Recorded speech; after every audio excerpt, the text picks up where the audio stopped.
Hello, this is Cinnamon18, and this is my review for the recent Aretha Franklin biopic, Respect.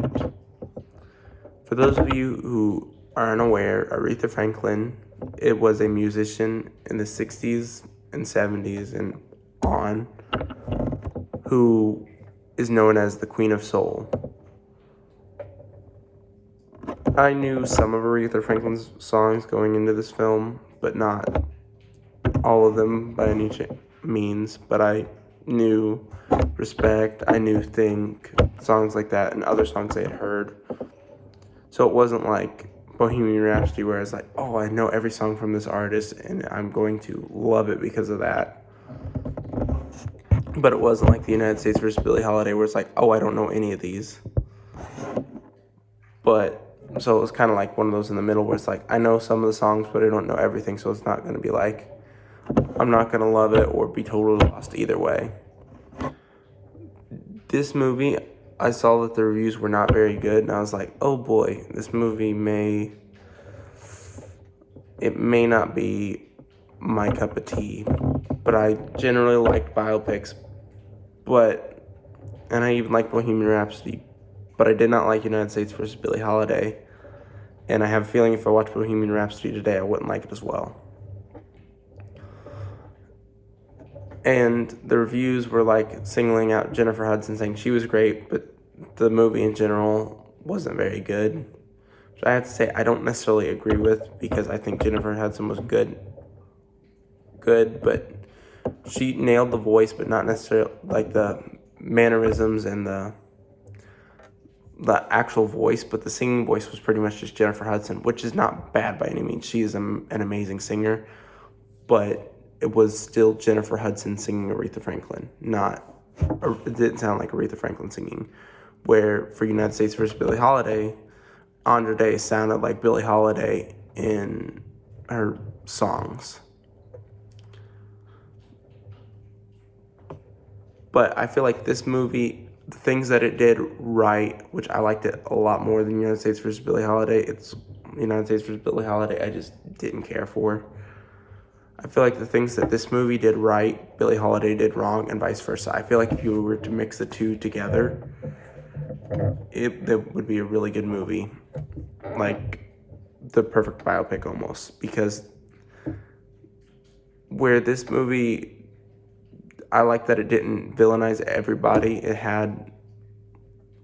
didn't villainize everybody other than, where the villains of this movie were three-dimensional and had multi-layers. In Billie Holiday, the villains were just, oh, we're here. We're just bad.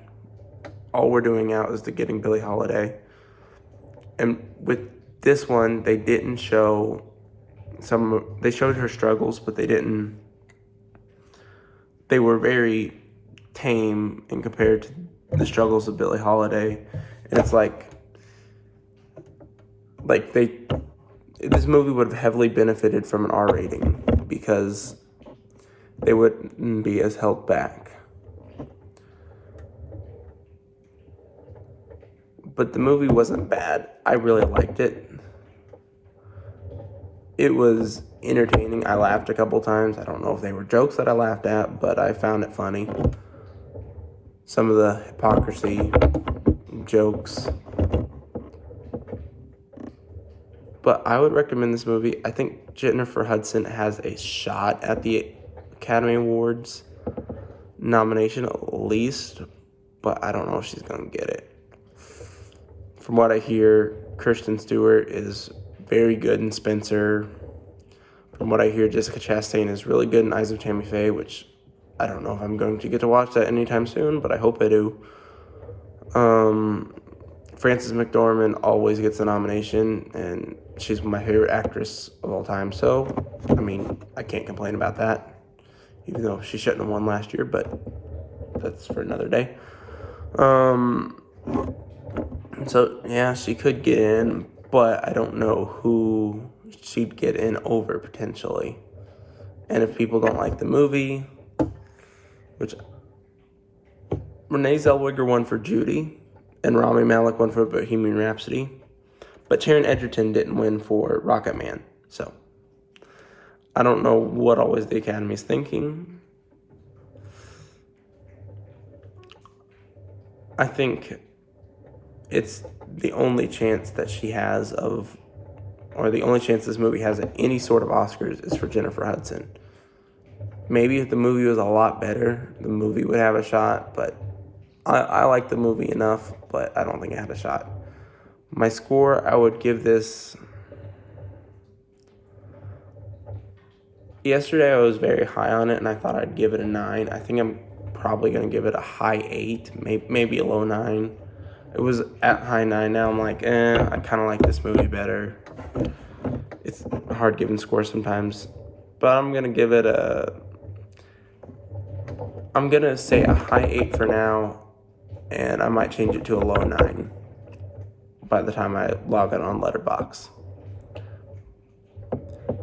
Thank you for watching, and if you enjoyed, please consider hitting that subscribe button and the like button. Comment what you thought of the movie down below if you've seen it. What do you think she has any Oscar chances? Cinnabon18, signing out.